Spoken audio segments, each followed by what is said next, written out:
दोनों एक दूसरे का बाल पकड़ करके झोटा झोटी करने लगे। रोज रोज की लड़ाई झगड़े से तंग आकर के बहू एक डॉक्टर के पास आई। डॉक्टर साहब को सारी बात बताई। डॉक्टर साहब थोड़े सत्संगी थे। डॉक्टर साहब समझ गए। उन्होंने एक शीशी में नकली ऐसे ही दवा घोल करके उसे दे दिया और कहा, देखो बेटा, ये एक आयुर्वेदिक दवा है। आयुर्वेदिक दवा भाई तभी काम करती है जब इसका ठीक ठीक परहेज किया जाए। अच्छा डॉक्टर साहब, क्या परहेज? कहा, देखो, इस दवा को लेने का समय तभी है जब सासू माँ से तुम्हारी लड़ाई शुरू हो। जैसे ही लड़ाई शुरू, बस वही दवा लेने का समय है। अच्छा महाराज, परहेज क्या है? कहा, परहेज ये है कि ना तो इस दवा को उगलना है, ना तो निगलना है, मुंह में ही रखे रहना है। अब वो दवा लेकर गया। लड़ाई शुरू हुआ। सासू माँ ने दो चार बात कहा। अब तब तक इसको वही दवा खाने का समय ही वही है। इसने तुरंत शीशी निकाली और मुंह में दवा डाल दिया। अब सासू माँ खूब खरी खोटी सुनाई जा रही है, अरे कहाँ से आ गई, अरे ऐसी है वैसी है। अब इसको क्रोध तो खूब आ रहा है, लेकिन करे क्या, परहेज ही ऐसा, ना तो निकलना है ना तो उगलना है। ऐसे करते करते करते करते धीरे धीरे परिवार में प्रेम स्थापित हो गया। हिंसा किसी की करे नहीं, जो हो सके उपकार कर। विश्वेश को यदि चाहता तो विश्व भर को प्यार कर। धर्म का तीसरा चरण है दया। दया शब्द का उल्टा करेंगे तो क्या होगा? दया उल्टा करें तो क्या बनेगा? याद। संतों ने कहा, जो समस्त भूत प्राणियों पर दया करता है उसी को परमात्मा याद करता है। इसलिए संसार के समस्त भूत प्राणियों पर दया करनी चाहिए। दया धर्म को मूल है, पाप मूल अभिमान। तुलसी दया न छाड़ी, जब तक घट में प्राण।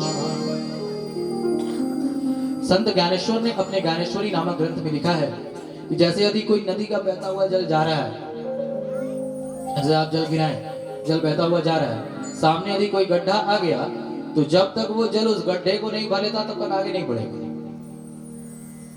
ठीक उसी प्रकार जो महापुरुष होते हैं वो अपने सामने आए हुए दीनहीन व्यक्ति को भर के उसे संतुष्ट करके ही आगे बढ़ते हैं।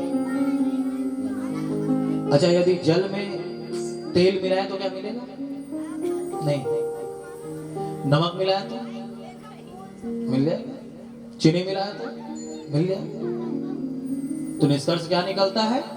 समान गुण धर्म वाले ही आपस में मिलते हैं। हम सभी जानते हैं परमात्मा का स्वरूप कैसा है। परमात्मा दया के भंडार है। चींटी से लेकर के मनुष्य तक सभी का भरण पोषण स्वयं परमात्मा करते हैं। अजगर करे न चाकरी, पंछी करे न काज। दास मलोका कह गए, सबके दाता राम। जिस मलुकदास जी ने इस दोहे को लिखा है उनके जीवन की बड़ी सुंदर घटना है। जब मलुकदास जी ने संन्यास नहीं लिया था, जब वो घर में रहते थे, एक दिन उन्होंने कथा में सुना कि भाई सबको भगवान देते। उन्होंने कहा, अरे जब हम कर्म नहीं करें, कुछ करेंगे नहीं तो भगवान ऐसे कैसे देते? चलो देखते हैं कि भगवान कैसे सबका भरण पोषण करते हैं। वो आए और आकर के जंगल में एक पेड़ के नीचे सो गए और कहा कि भाई अब मैं कुछ करूंगा नहीं तो देखते हैं भगवान कैसे मेरा पेट भरता है। 2 दिन बीता, 3 दिन बीता, चौथे दिन कुछ डकैतों ने किसी गांव में डकैती डाली, सारा माल लूट करके लाए और जहां पर मलुकदास जी सोए थे उसके थोड़ी दूरी पर वो सब सामान रख करके आराम करने के लिए बैठे। सबने कहा कि भाई अब बड़े जोरों की भूख लगी, चलो चल करके थोड़ा भोजन कर लें। भोजन निकाल करके रखा, हाथ पांव धोने के लिए नदी में गए। नदी से जैसे ही लौट करके आए, भोजन करना चाहा, तब तक एक ने कहा, अरे सरदार वो देखो कौन सोया है। सबने देखा, अरे कौन सोया है? एक ने कहा, सरदार मुझे तो ऐसा लगता है इसने हमारे खाने में जरूर कोई जहर वहर मिला दिया है। ऐसा ना हो कि इस भोजन को करके हम मर जाएं और सारा का सारा माल लूट करके ये लेकर के चले गए। सरदार ने कहा, अच्छा तो बुलाओ उसको। डकैत गया, उसे पकड़ करके लाए। मलुकदास जी महाराज को उठा करके लाए। अब मलुकदास जी सोच रहे, देखते हैं भगवान हमें कैसे खिलाते हैं। सरदार ने पूछा, क्यों रे, क्या तुमने इस भोजन में कुछ मिलाया है? अब मलुकदास जी कुछ बोले नहीं। 2-4 बार पूछा, जब कुछ नहीं बोले, एक ने कहा, हाँ सरदार देखो देखो कुछ नहीं बोल रहा है, जरूर इसने कुछ मिलाया है। एक ने उनके कनपट्टी पर बंदूक रखा, दूसरे ने उनका मुंह खोला और तीसरे ने रोटी तोड़ करके भोजन उनके मुंह में डालने लगा।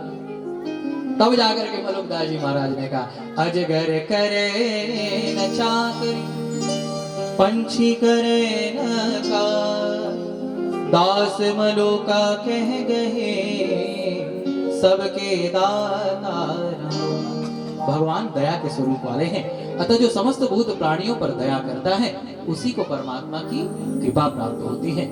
धर्म का चौथा चरण है पवित्रता। पवित्रता भी 3 प्रकार की होती है, आसन की पवित्रता, असन की पवित्रता तथा वसन की पवित्रता। आसन की पवित्रता यानी जिस भूमि पर हम रहते हैं उस भूमि का भी प्रभाव हमारे जीवन पर पड़ता है। आसन की पवित्रता, हम जैसा भोजन करते हैं उस भोजन का प्रभाव भी हमारे मन बुद्धि पर पड़ता है। इसी से संतों ने कहा है, जैसा खाएंगे अन्न वैसा होगा हमारा मन। गीता जी में भगवान ने 3 प्रकार के भोजन की बात की, सात्विक भोजन, राजसी भोजन तथा तामसी भोजन। भगवान कहते हैं, पार्थ तुम किसी के भोजन को देख करके पता लगा सकते हो कि ये व्यक्ति किस स्वभाव वाला है। ध्यान से सुनिए, भगवान कहते हैं यदि किसी को सात्विक भोजन प्रिय, रोटी सब्जी चावल दाल, ये जो सादा सर्वदा आहार है, यदि किसी को सात्विक भोजन प्रिय है तो उसका आचार विचार व्यवहार भी सात्विक ही होगा। यदि किसी को राजसी भोजन प्रिय है, चाउमीन पिज्जा बर्गर खूब चटपटा तेल मसाले वाला, तो उसका आचार विचार व्यवहार भी राजसी होगा। और यदि किसी को तामसी भोजन प्रिय है, यानी मांस मदिरा ही अच्छा लगता है, तो उसका आचार विचार व्यवहार भी तामसी ही है। यात्रयामं गतरसं पूति पर्युषितं चयत उच्छिष्टमपि चामेध्य भोजन तामसप्रियम्। अच्छा देखिए, आजकल माताएं क्या करती हैं, रात को आटा साना फ्रिज में रख देती हैं और वही चलता रहता है 2-3 दिन। सुबह का शाम को खा सकते हैं लेकिन शाम का अगले दिन नहीं खा सकते, वो तामसी माना जाता है। ऐसे ही भगवान कहते हैं उच्छिष्ट, किसी का भी जूठन कभी नहीं खाना चाहिए। जैसे आज जिनके घर में हम रुके हैं, क्या नाम है बाबूजी का, पिताजी का, श्री रामकृष्ण त्रिवेदी जी। आज ये मुझे बता रहे थे कि महाराज ये मेरा जो छोटा बेटी का बेटा है, इसका नाम है गोविंद, इसके थाली में यदि कभी किसी का जूठा आप डाल दें या इसकी थाली से कुछ ऐसा जूठा कर दें तो फिर ये उसे खा नहीं सकता, चाहे कितना भी सुंदर पकवान क्यों ना हो। तो एक बार इसके लिए जोरदार ताली बजाइए। कभी भी किसी का जूठन नहीं खाना चाहिए, वो तामसी माना जाता है। और आजकल तो समाज में नई परंपरा चल गई है, पति पत्नी एक साथ एक ही थाली में बैठ करके खाते हैं।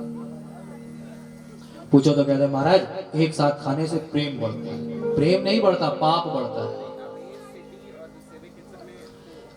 याद रखिएगा, पत्नी पति का जूठन खा सकती है लेकिन पति को पत्नी का जूठन नहीं खाना चाहिए।